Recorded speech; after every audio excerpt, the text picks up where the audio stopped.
Trinogosari Riwuli Waliwo Jenakatul Tulana wana wandel manten ten Tenano Yesus Kristus di opo tembako enak bako sedeng ko engko anak podo.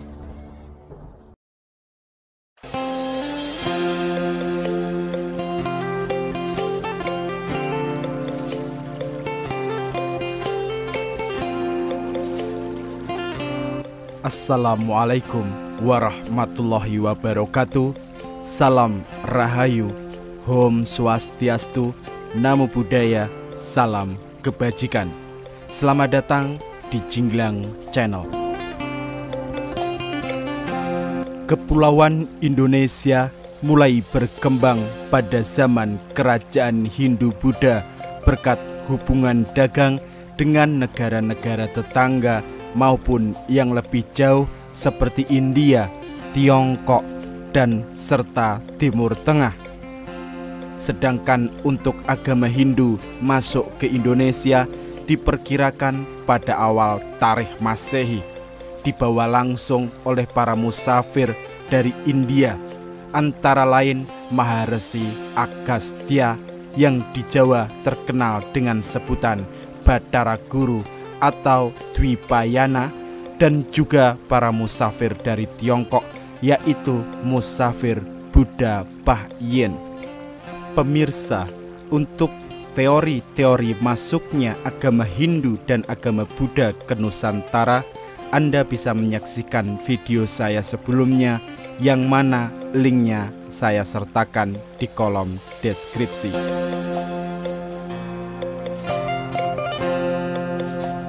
Sekitar abad ke-7 di bagian utara Kalimantan Barat terdapat kerajaan yang bercorak Hindu-Buddha, yaitu kerajaan Wijayapura yang dilanjutkan kerajaan Nek Riuh pada abad ke-13 sampai 14 Masehi, kerajaan Tan Unggal pada abad ke-15 Masehi, dan Panembahan Sambas pada abad ke-16 Masehi. Keempat kerajaan tersebut murni bercorak Hindu-Buddha, tapi masuknya agama Islam di Kalimantan Barat, Panembahan Sambas merupakan kerajaan terakhir di utara Kalimantan Barat. Setelah runtuhnya Panembahan Sambas di Kota Lama, berdiri sebuah kerajaan baru, yaitu Kesultanan Sambas, dengan Raden Sulaiman menjadi Sultan Sambas pertama, bergelar Sultan Muhammad Safiuddin I pada tahun 1671 Masehi. Kerajaan Wijayapura adalah kerajaan bercorak Hindu yang berdiri sekitar abad ke-7. Kerajaan ini terletak di sekitar muara Sungai Rejang yang sekarang masuk dalam wilayah Sarawak, Malaysia. Sungai Rejang merupakan sungai terpanjang keempat di Kalimantan dan sungai terpanjang di Malaysia. Panjangnya sekitar 563 km dari Banjaran Iran di tengah Pulau Kalimantan ke Laut Cina Selatan di utara Kota Kuching.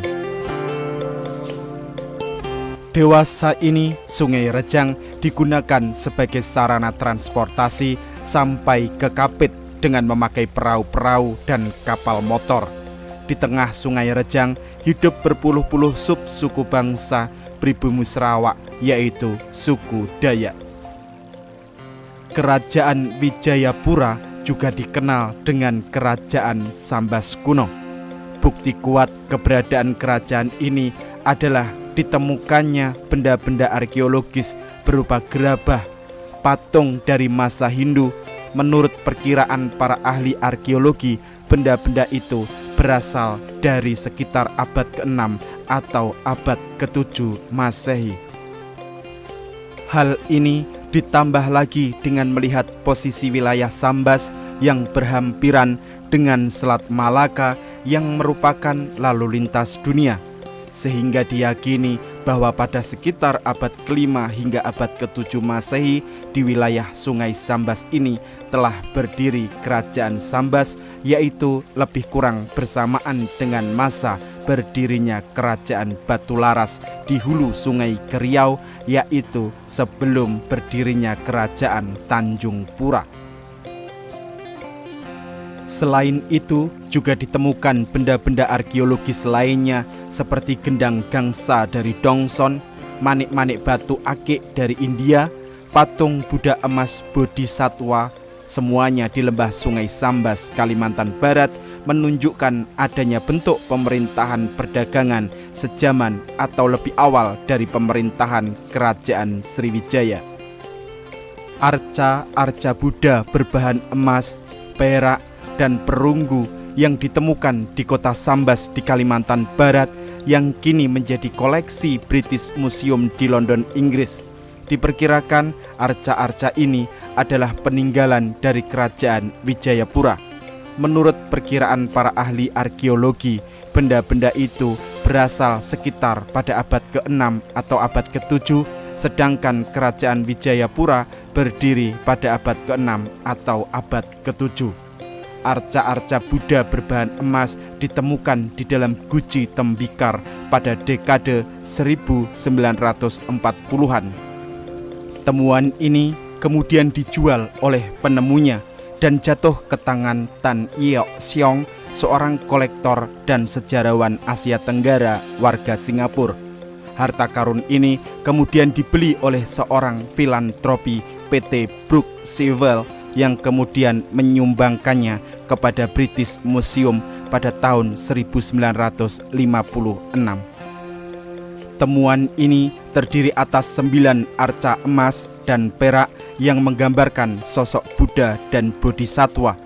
Arca terbesar berukuran sekitar tinggi 18 cm menggambarkan Buddha tengah berdiri terbuat dari perak murni.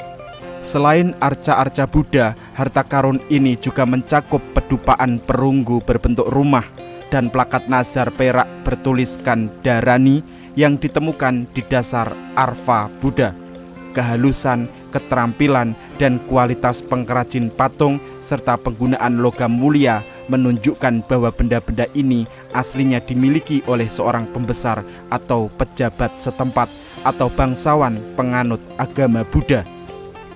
Sangat sedikit sekali referensi yang secara jelas menyebutkan nama kerajaan Wijayapura atau Sambas kuno ini. Tapi dengan beberapa penemuan benda-benda arkeologis menjadi tolak ukur awal untuk menggali informasi-informasi tentang kerajaan Wijayapura. Pada masa itu pula muncul 2 kerajaan besar, yaitu Sriwijaya dan Majapahit. Pada masa abad ke-7 hingga abad ke-14, kerajaan Buddha Sriwijaya berkembang pesat di Sumatera. Penjelajah Tiongkok Ising mengunjungi ibu kotanya Palembang sekitar tahun 670. Pada puncak kejayaannya, Sriwijaya menguasai daerah sejauh Jawa Tengah dan Kamboja. Kerajaan Sriwijaya berdiri semasa dengan kerajaan Wijayapura. Kerajaan Sriwijaya adalah sebuah kerajaan bercorak Buddha yang berdiri di Sumatera dan banyak memberi pengaruh di Nusantara dengan daerah kekuasaan membentang dari Kamboja, Thailand Selatan, Semenanjung Malaya, Sumatera, Jawa, dan pesisir Kalimantan yang diperkirakan adalah kerajaan Wijayapura. Kemaharajaan Sriwijaya telah terwujud sejak tahun 671 atau abad ke-6.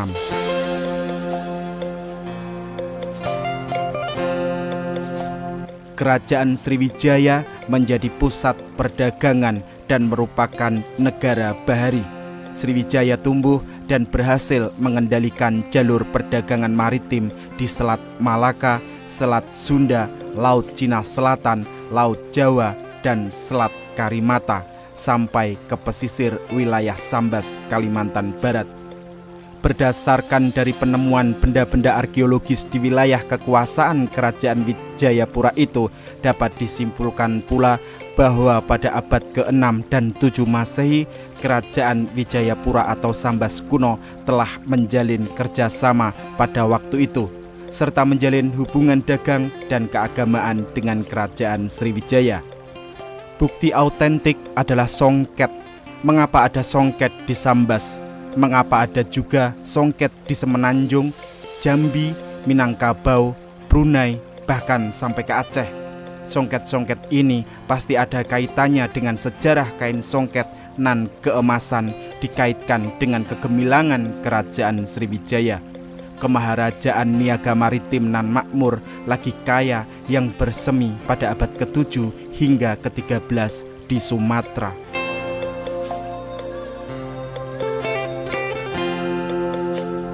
Kerajaan Wijayapura mendapat pengaruh budaya India, ditandai munculnya Kerajaan Wijayapura dengan pemakaian gelar Maharaja bagi pemimpin suatu kekerabatan dan sekelompok orang lain yang bergabung dalam kepemimpinannya dalam kesatuan wilayah Wanua yang saling berseberangan dengan Wanua-Wanua tetangganya yang dihuni keluarga lainnya dengan dikepalai tetuannya sendiri. Gelar India Selatan Warman dilekatkan pada penguasa Wanua tersebut, yang kemudian memaksa Wanua-Wanua tetangganya membayar upeti berupa emas dan hasil alam yang laku diekspor. Dan kemudian disatukan oleh suatu kekuatan politik yang memusat menjadi sebuah mandala atau kerajaan yang sebenarnya bukan tradisi Austronesia. Kerajaan awal ini sudah merupakan campuran kelompok yang datang dari beberapa daerah, tetapi di pedalaman bangsa Austronesia masih hidup dalam komunitas rumah panjang yang mandiri dan terpisah serta saling berperang untuk berburu kepala. Demikianlah sedikit cerita tentang Kerajaan Wijayapura yang berada di Sambas, Kalimantan Barat. Apabila ada kekurangan atau perbedaan, saya mohon maaf yang sebesar-besarnya. Akhirul kalam, wassalamualaikum warahmatullahi ta'ala wabarakatuh. Salam Rahayu, Om Swastiastu, Namo Buddhaya, salam kebajikan.